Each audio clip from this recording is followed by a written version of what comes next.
आप सभी को मेरा नमस्कार। हमारे चैनल पर आप लोगों का स्वागत है। कईयों की डिमांड थी कि हमें हिंदी में कुछ सुनाओ, हमें मैथिली समझ में नहीं आती है, तो आज मैं स्पेशल उनके लिए एक हिंदी में माता का भजन सुनाती हूँ।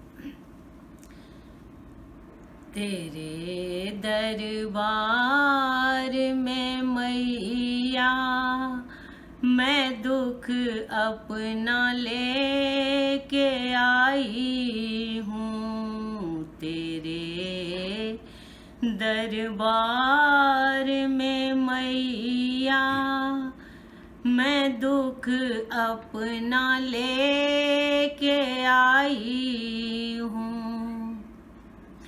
न लाई फूल ओ पतिया न नैवेद्य की डलिया। न लाई फूल ओ पतिया न नैवेद्य की डलिया।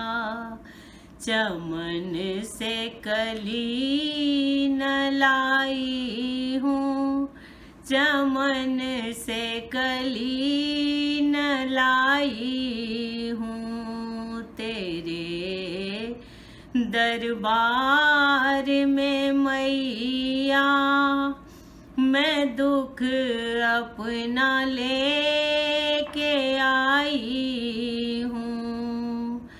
न मांगू धन ओ दौलत न गारी ओ बंगला माँ।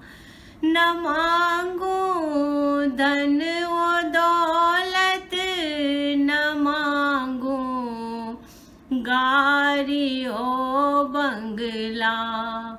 मैं मांगू तेरे चरणों का एक छोटा सा कोना माँ।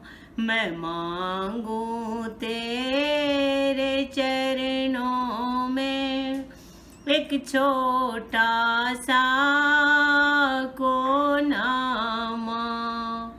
तेरे दरबार में मैया मैं दुख अपना लेके आई हूँ। तेरे दरबार में मैया मैं दुख अपना लेके आई हूँ। धन्यवाद।